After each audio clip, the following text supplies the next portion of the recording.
Aš, Hagija Sofija, pilna meilės, tariu į tave, o matas at, mylimas žmogaus vaikė.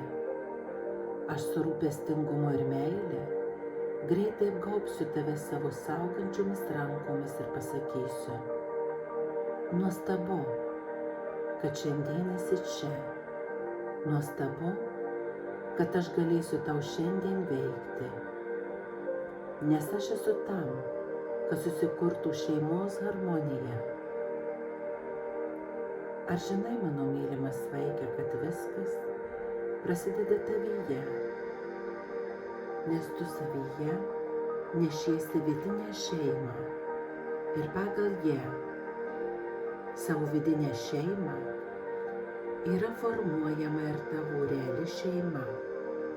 Todėl čia, kaip ir visatoje, kaip viduje, taip ir paviršiuje. Todėl šiandien atliksiu su tavimi kelionę į tavo vidinę šeimą.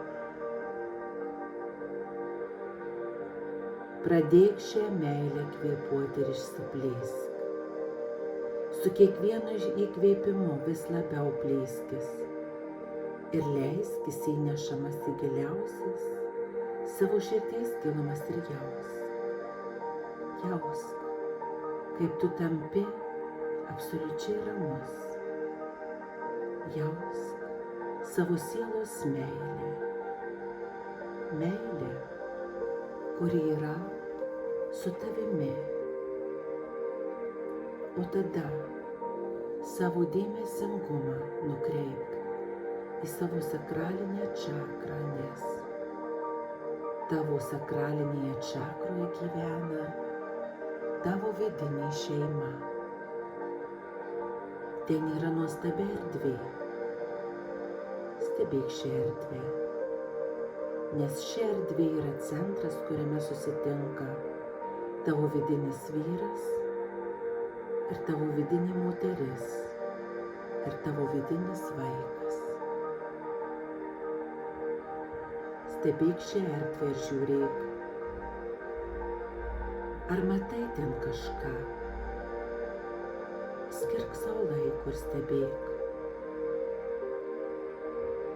kaip ir ar kažkas pasirodys.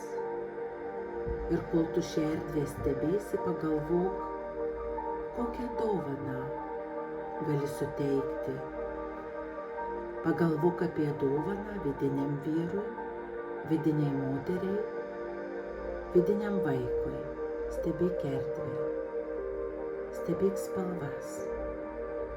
Kaip ji yra sutvarkyta, ir pagalvok, kaip tu gali suteikti džiaugsmo savo vidiniai šeimai. Dažniausiai tai yra labai paprasta. Tuomet pradėk pokalbį su savo vidiniu vyru. Stebėk jį, žiūrėk, kaip jis apsirengęs, stovi jis, sėdi ar guli. Ir tuomet sek savo jausmais ir sakyk tai, ką tavo siela šiuo metu tau pašnabždės.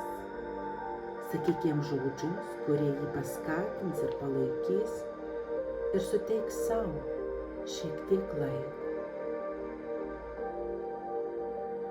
Viskas, ką tu sakai, bus jo gerovė. Visos dovanos, kurias tu jam perduosi, jam patiks. Tuomet atsisuk į savo vidinę moterį. Stebėk ją, žiūrėk, jis stovi, sėdi ar guli. Arba ką ji tuo metu veikia. Tuomet galbūt jau žinai, ką jai padovanoti nori. Atiduok jai savo dovanas ir kalbėk su ją. Sakyk jai tai, kas tavo širdyje, ką tu nori jai mielai pasakyti. Pasakyk taip pat, kaip tu ją myli, Suteik savo šiek tiek laiko.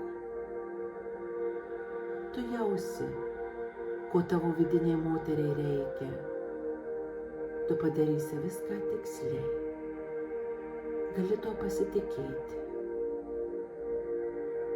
O dabar atsisuk į savo vidinį vaiką. Pažiūrėk į jį, stebėk, kokio amžiaus jis. O tuomet siųsk jam visą savo meilę. Leisk jam jausti, kaip tu jį myli, ir glaustyk jo galvą, žvelk į akis ir perduok jam savo dovanas. Galbūt jis norės su tavimi žaisti, tai žaisk su juo ir džiūgauk. Viską, ką tu darai tiksliai ir yra gerai. Tu jauti, kai žiūri jam į akis, jis tau šypsosi. Tuomet žinai, kad jis lygiai taip pat tave myli, kaip tu jį myli. Pažvelk į savo vidinę šeimą dabar ir pasakyk jai: aš jūs visus labai myliu. O tada pažvelk į savo realią šeimą ir nunešk jiems visiems savo meilę, kuri dabar susikūrė, kurią neši savyje. Viską siųsk į savo realią šeimą, savo tėvui, savo motinai, savo broliams ir seserims. Leisk, kad tavo reali šeima pajaustų tavo meilę. Tai balansas, kuris yra kaip viduje, taip ir išorėje. Taip tu vienu metu savo vidinę šeimą ir savo realią šeimą aprūpini meilę. Ir jei tau vėl norėsis aplankyti savo vidinę šeimą, nepamiršk, kad jiems reikėtų nunešti dovanų ir pagalvok, kas tavo realiai šeimai reikalinga būtų. Ir jiems taip pat nunešk mažų dovanų, kurios pamalonins ir pradžiugins. Hagija Sofija suveikė dėl tave su džiaugsmu, o aš matau, kaip tavo vidinė šeima šypsosi tau, nes tu viską atlikai tiksliai ir viskas yra gerai.